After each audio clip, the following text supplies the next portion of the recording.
Bonjour à tous, pour cette première édition de L'écologie et vous, à l'occasion du 3e Salon Bois Énergie Renouvelable et Écomatériaux, les économiseurs d'eau, micro-stations d'épuration et autres récupérateurs sont passés au crible avec Bertrand Gauthier, notre invité, directeur d'Aqua-Valor et hydrogéologue. Bon, de la région, et même sur Toulouse, il y a quelques bâtiments collectifs qui nous sollicitent de plus en plus pour mettre en place des systèmes de récupération d'eau de pluie ou des économiseurs d'eau. Il y a de plus en plus d'hôtels, il y a des restaurants, il y a des communes aussi qui nous contactent de plus en plus. Ça, c'est vraiment, on a un engouement de plus en plus fort depuis quelques mois, voire 2 ans. Alors le principe de la récupération d'eau de pluie, on capte l'eau de pluie qui tombe sur les toitures, qui sont collectées via les descentes de gouttières et on les récupère via une citerne enterrée ou alors de surface. Et cette eau-là, donc on l'utilise, elle est pompée pour alimenter les WC ou le lave-linge dans la maison ou alors pour l'arrosage, le lavage des véhicules. C'est surtout l'emplacement de la citerne qui va conditionner la faisabilité d'un récupérateur d'eau de pluie. Le coût moyen d'un système de récupération d'eau de pluie, c'est entre 2 000 et 4 000 euros pour l'équipement. Après, il faut compter à peu près entre 1 000 et 1 500 euros pour l'installation. On économise grâce à ça environ 50% de sa consommation d'eau. Donc voilà, c'est un investissement qui peut être rentabilisé au bout d'une dizaine d'années. On bénéficie grâce à cela d'un crédit d'impôt de 25% sur l'équipement hors pause et ce crédit d'impôt-là court jusqu'à fin 2012. Alors les micro-stations d'épuration, c'est ce qui va remplacer à terme les stations d'épuration classiques, les fosses septiques. Donc ce sont des micro-stations qui sont complètement autonomes et qui prennent très peu de place. Alors c'est surtout utile quand on a très peu de terrain.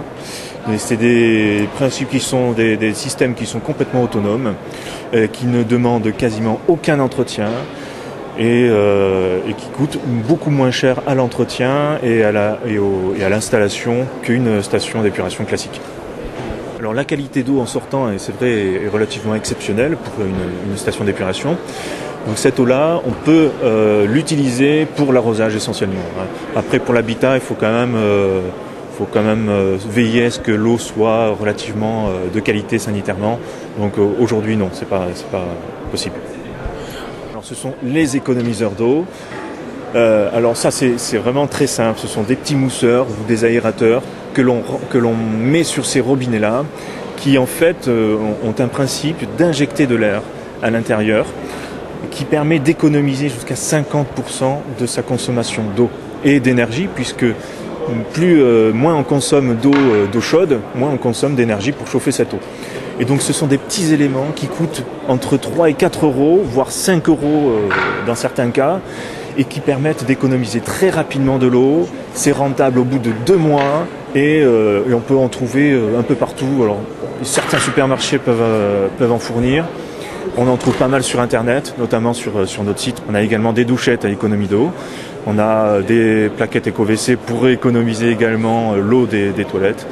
Et c'est vraiment des systèmes qui sont rentables et qui coûtent pas cher. Et vraiment, j'encourage les gens à s'équiper parce que c'est vraiment, aujourd'hui c'est l'avenir. Et tous les bâtiments, au fur et à mesure des mois prochains et des années prochaines vont s'équiper. On ne va trouver plus que ça. Tous les robinets peuvent être équipés de ce type d'économiseurs d'eau. Les nouveaux robinets design, comme les anciens robinets classiques, tout le monde peut mettre ces petits économiseurs d'eau. Notamment pour les douches, tout le monde peut mettre des réducteurs de débit. Et j'invite vraiment les pouvoirs publics à faire la promotion de ces économiseurs d'eau qui coûtent vraiment rien. C'est des systèmes très simples à poser. N'importe qui peut dévisser son petit mousseur et le remplacer. Et je sais pas, c'est peut-être parce qu'il y a un lobbying de la part des distributeurs d'eau, je sais pas. Pourtant c'est très simple à faire comme produit pour économiser l'eau.